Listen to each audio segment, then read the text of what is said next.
subtema 1 pembelajaran 1 yang bermuatan bahasa Indonesia, IPA dan IPS, tema 1, subtema 1.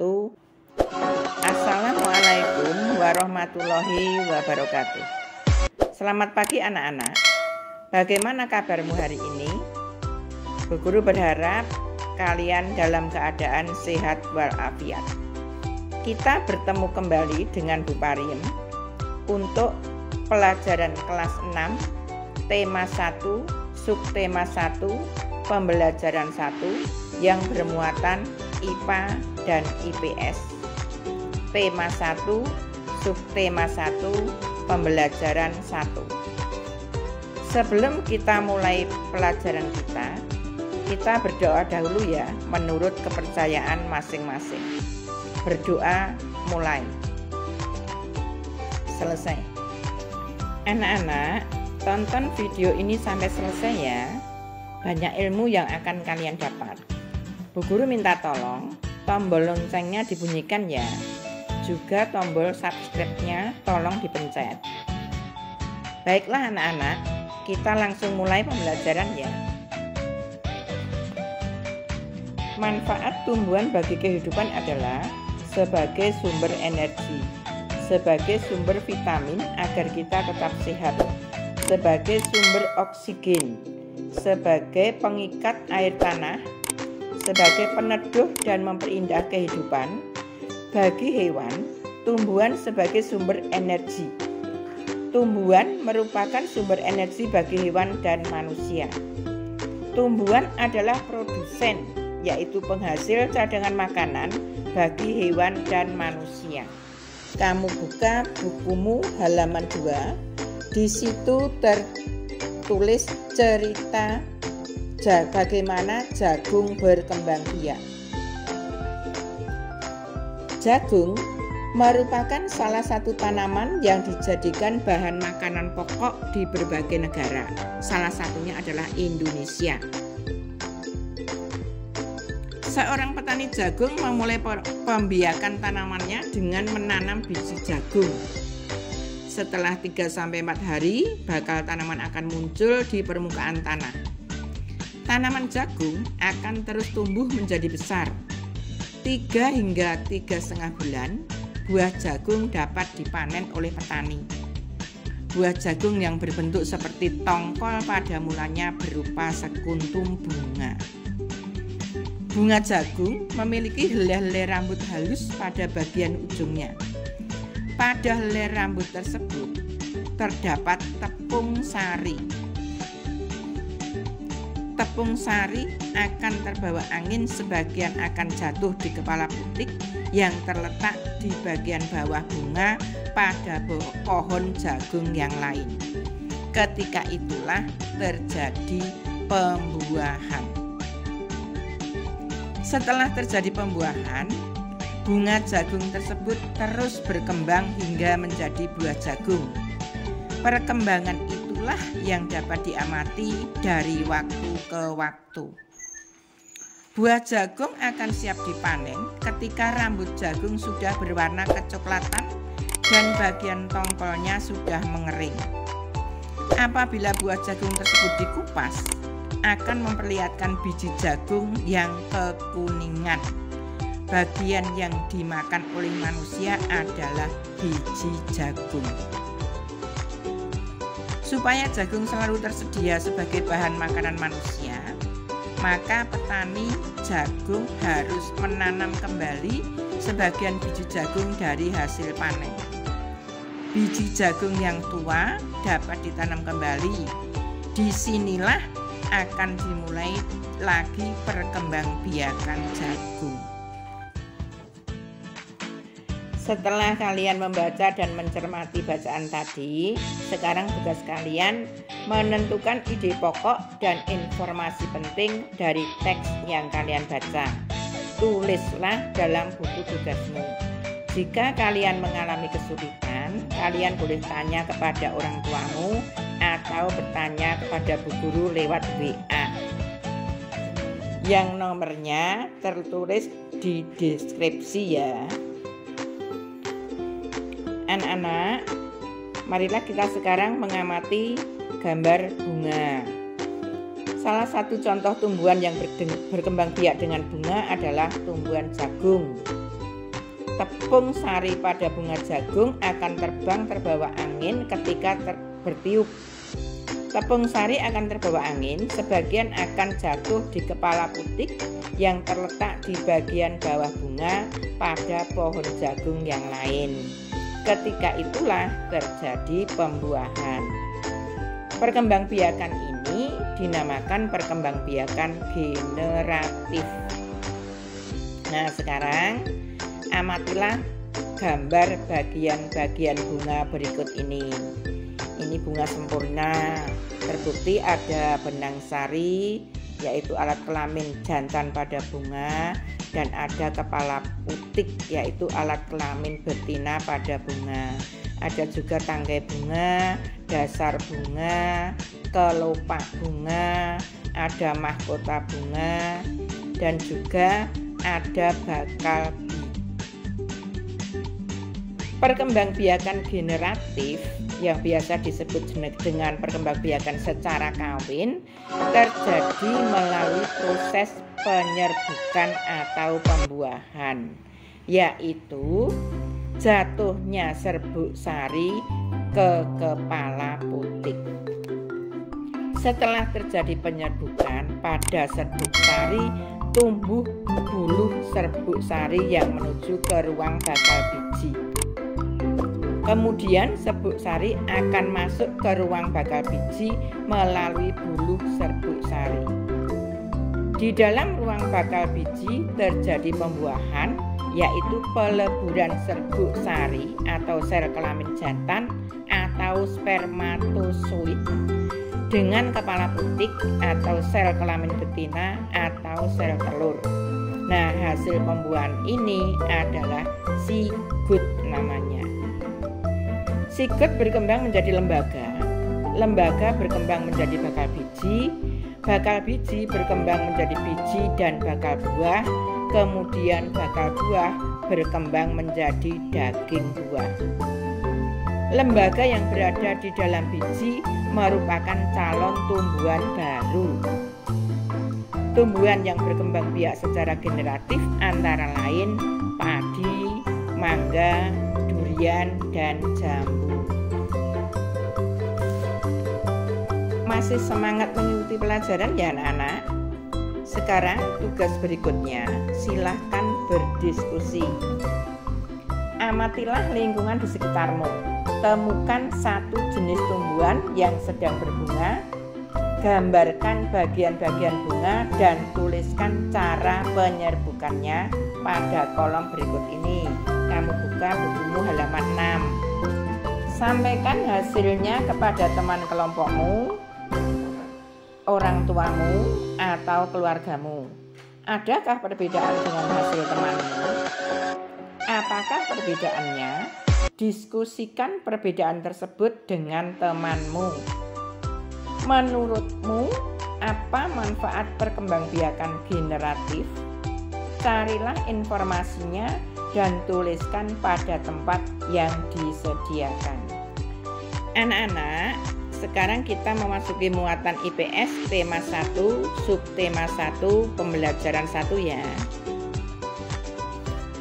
Bunga yang indah bukan hanya tumbuh di Indonesia. Negara-negara lain seperti negara tetangga pun memiliki bunga yang cantik. Bunga kembang sepatu tumbuh di Indonesia dan Malaysia. Bunga ini dapat digunakan sebagai pewarna. Di Malaysia, bunga kembang sepatu dinamakan bunga raya dan merupakan bunga nasional. Perhatikan bunga kamboja pada gambar di samping. Bunga ini sering digunakan dalam perlengkapan tari di Bali. Dor campa atau bunga kamboja dapat ditemukan di Indonesia dan Laos. Di negara tersebut, bunga ini digunakan untuk dekorasi upacara keagamaan dan penyambutan tamu.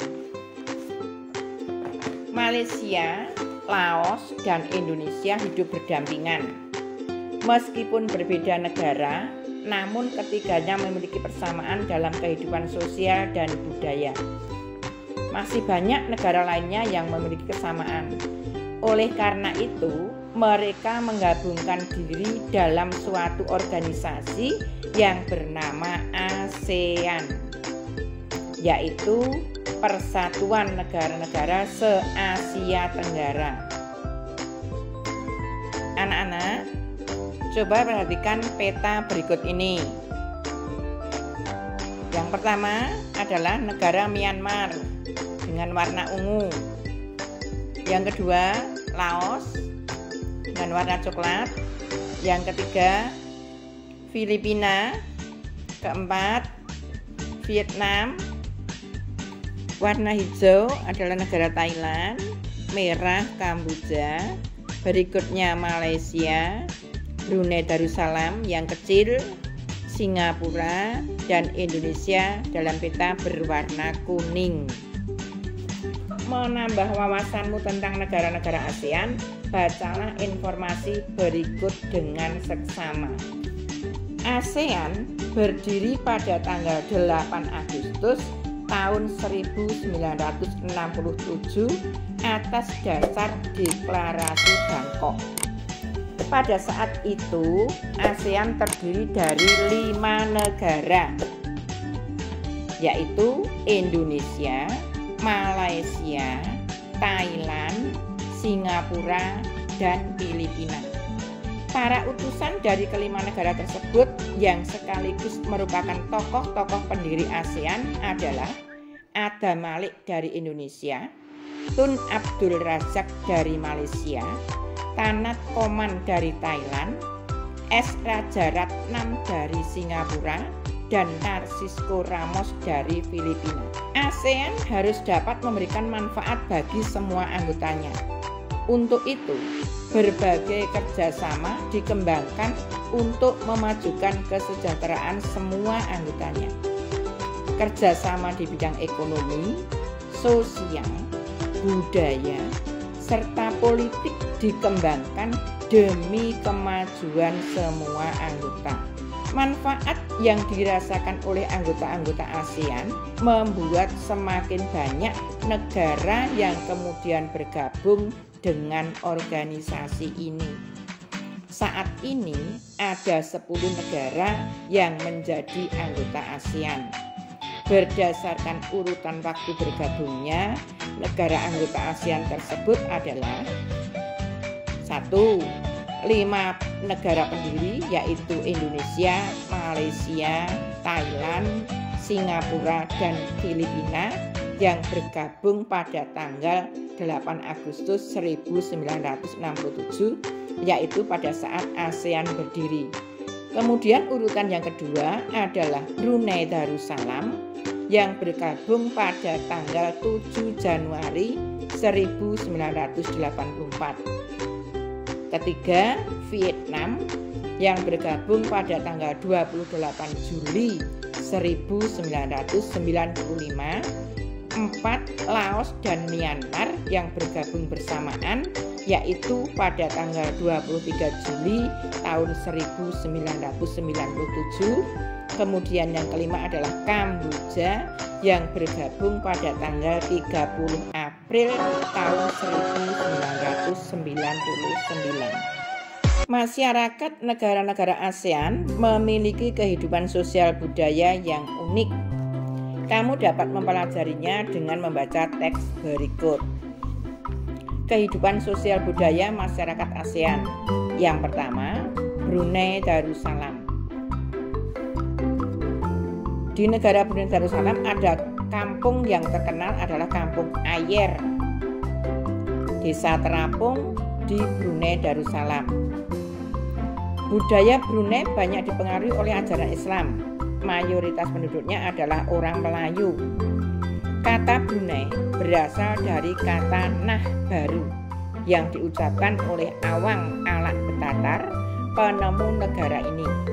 Kata Darussalam berarti tempat yang damai atau rumah keamanan. Dalam percakapan, menunjuk dengan jari telunjuk dianggap kasar. Secara tradisional, orang Brunei tidak berjabat tangan dengan lawan jenis. Melepaskan sepatu adalah kebiasaan umum orang Brunei sebelum memasuki rumah orang lain. Yang kedua adalah Malaysia.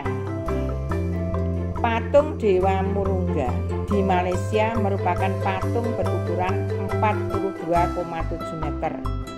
Patung ini terletak di Batu Caves, gua yang merupakan salah satu kuil Hindu di luar India yang paling populer yang didedikasikan untuk Dewa Murungga. Malaysia memiliki kota yang bernama Georgetown, yaitu kota yang terdaftar dalam UNESCO World Heritage. Kota ini terletak di Pulau Penang. Georgetown adalah kota yang memiliki ragam jenis budaya. Banyak gedung peninggalan masa Eropa dan bangunan bernuansa Melayu Tionghoa.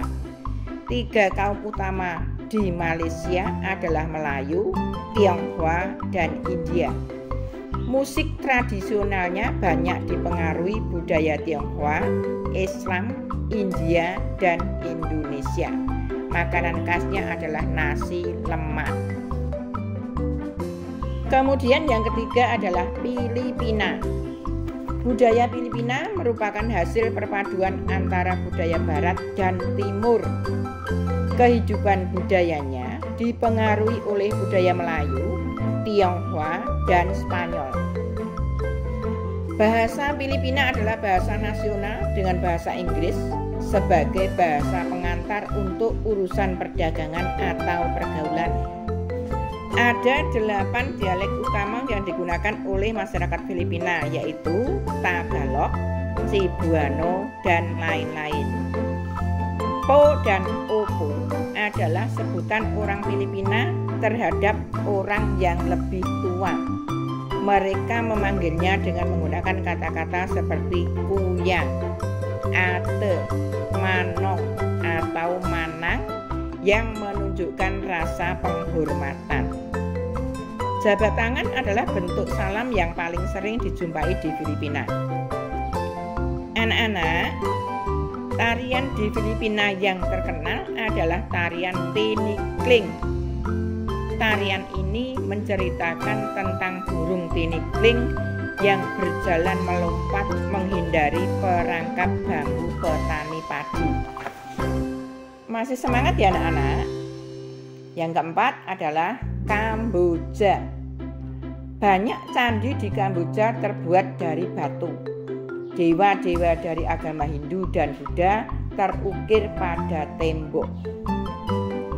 Tari Apsara lahir pada 2000 tahun lalu. Relief tarian banyak ditemukan di bangunan-bangunan keagamaan di Kamboja.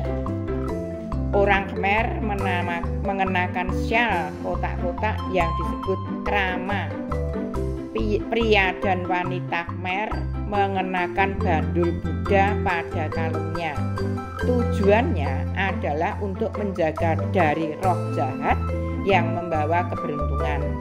Makanan terkenal Kamboja adalah cha yang berarti tumisan. Untuk selanjutnya adalah Myanmar. Myanmar disebut sebagai negara 1000 pagoda. Hal ini disebabkan karena sangat mudah ditemukan kuil-kuil suci Buddha. Mayoritas penduduk Myanmar adalah keturunan Tibet. Bahasa yang digunakan adalah bahasa Burma. Pakaian tradisional Myanmar yang disebut longyi mirip sarung Indonesia. Namun, kain ini membelit bagian tubuh mereka mulai dari perut hingga betis. Longyi yang berbahan kain katun bukan saja dikenakan pria dewasa, namun juga anak-anak dan wanita. Negara ASEAN berikutnya adalah Vietnam. Permainan menangkap jangkrik dengan mata tertutup adalah permainan tradisional anak Vietnam. Anak yang berada di tengah lingkaran, matanya ditutup kain, menangkap salah satu teman dan menebak namanya. Vietnam terkenal dengan baju khasnya yang disebut Ao Dai. Topi caping pun banyak ditemui di sana. Orang Vietnam gemar duduk di dingklik, yaitu kursi yang sangat pendek. Bukan hanya untuk makan, bahkan untuk mengobrol pun mereka senang duduk di atas dingklik. Mayoritas orang Vietnam memiliki nama keluarga Nguyen. Hal ini disebabkan karena dinasti Nguyen berkuasa mulai tahun 1903 sampai 1945 dan merupakan dinasti terakhir di Vietnam. Lanjut ya anak-anak, berikutnya adalah negara Laos. Nama Laos berhubungan dengan penemunya, yaitu Ai Lao. Orang Laos terkenal kesabaran dan kesederhanaannya. Hal ini terkait dengan ajaran agama Buddha yang banyak dianut masyarakatnya. Olahraga tradisional di Laos adalah katal, seperti olahraga bola voli, namun menggunakan kaki untuk menangkap dan memukul bola. Bola terbuat dari anyaman bambu. Tahun baru Laos disebut Bun Pi Mai. Semua penduduk membersihkan rumah, mengenakan pakaian baru, dan mencuci patung-patung Buddha. Makanan utama bangsa Laos adalah nasi atau beras ketan yang dimakan dengan tangan langsung.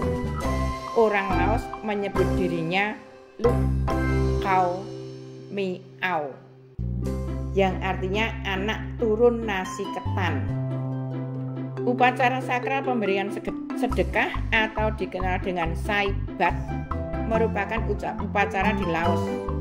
Para biksu membawa bakul kecil mengitari sebagian kecil kota untuk menerima sedekah dari penduduk setempat yang mayoritas beragama Buddha.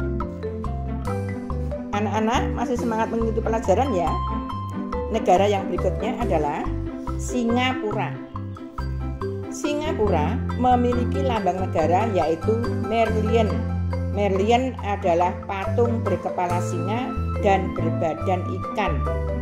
Menurut mitos, Singapura dahulunya adalah kampung ikan.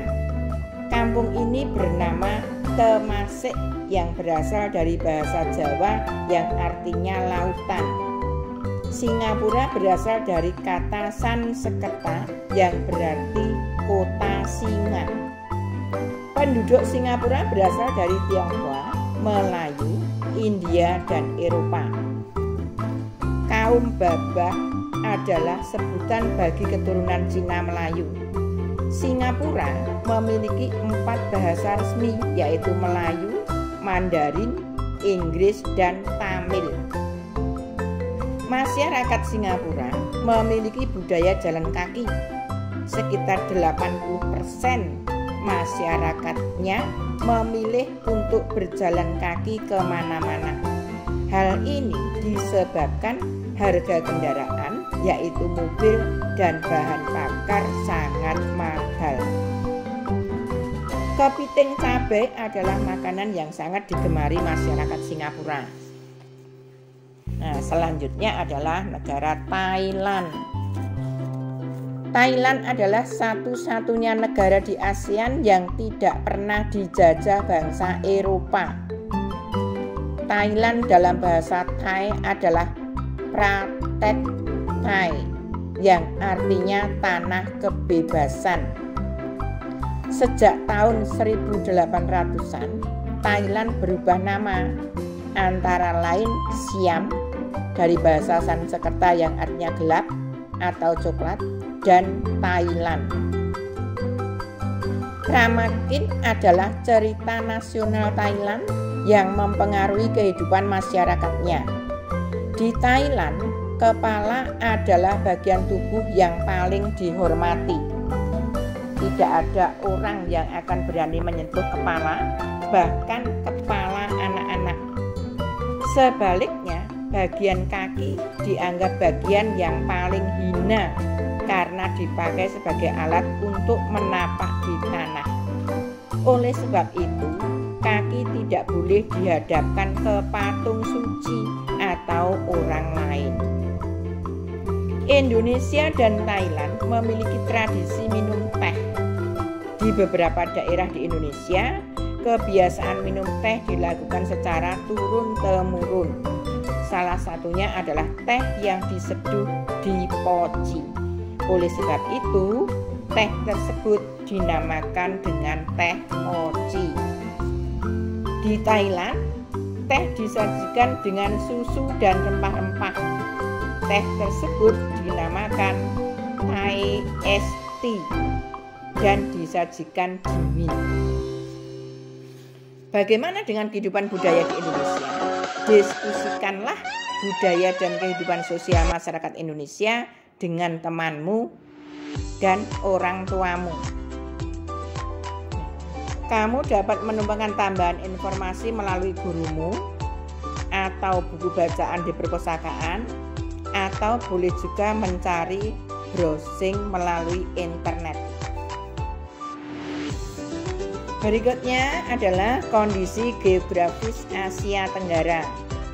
Letak geografis Asia Tenggara berada di antara 3 perairan, yaitu Samudra Hindia dan Teluk Benggala di bagian barat, Laut Cina Selatan di utara, dan Samudra Pasifik di timur.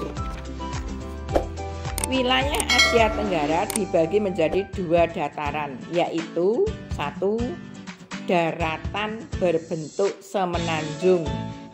Wilayah yang berbentuk semenanjung adalah Myanmar, Thailand, Laos, Kamboja, Vietnam, dan wilayah Malaysia bagian barat. 2. Daratan berbentuk gugusan kepulauan. Wilayah yang berbentuk gugusan kepulauan adalah Filipina, Indonesia, wilayah Malaysia bagian timur, Singapura, dan Brunei Darussalam. Anak-anak, kamu sudah belajar keunikan negara-negara ASEAN, mulai dari kondisi geografis, bunga, hingga kebudayaannya. Pilihlah 2 negara ASEAN. Sekarang tugas kamu adalah carilah perbedaan dan persamaan karakteristik dari kedua negara tersebut, mulai dari tumbuhan yang hidup, khususnya bunga yang menjadi ciri khas negara, dan kondisi sosial budaya mereka. Kamu bisa menyebutkan nama bunga, nama sebutan apabila ada, pemanfaat, dan tempat tumbuhnya. Tulislah pemikiranmu tentang karakteristik negara pada diagram Venn yang telah disiapkan. Perhatikan caranya sebagai berikut. 1. Tentukan 2 negara yang akan kamu cari informasinya lebih dalam lagi. 2. Tulislah masing-masing karakteristiknya di lingkaran sesuai dengan negaranya. 3. Di tengah lingkaran, kamu dapat menuliskan persamaan karakteristik yang dimiliki oleh kedua negara tersebut. Nah, sungguh menarik bukan kehidupan sosial budaya penduduk negara tetangga? Sekarang, apa yang kamu pelajari dari kegiatan hari ini, anak-anak? Hal paling menarik apa yang kamu pelajari? Mengapa demikian? Tolong diskusikan dengan temanmu dan orang tuamu di rumah. Hal yang paling kamu anggap menarik, tolong ditulis di kolom komentar ya. Sekarang tugas terakhir, diskusikan dengan orang tuamu dan sampaikan hasilnya kepada guru dan temanmu. Adakah tanaman yang berkembang biak secara generatif? Nah, anak-anak, sekarang kamu telah mempelajari pelajaran kelas 6, tema 1, subtema 1, pembelajaran 1 yang bermuatan bahasa Indonesia, IPA, dan IPS, tema 1, subtema 1, pembelajaran 1. Selanjutnya, tonton video Bu Guru yang lain dan nantikan video berikutnya. Wassalamualaikum warahmatullahi wabarakatuh. Like, komen, subscribe, dan share. Dadah. Dadah.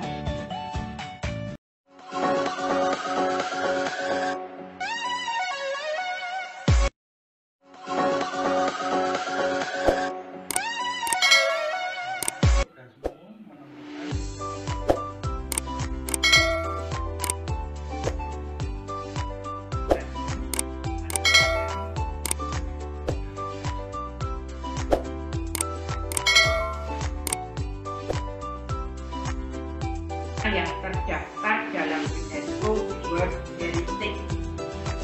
Kota ini terletak di Pulau Penang dan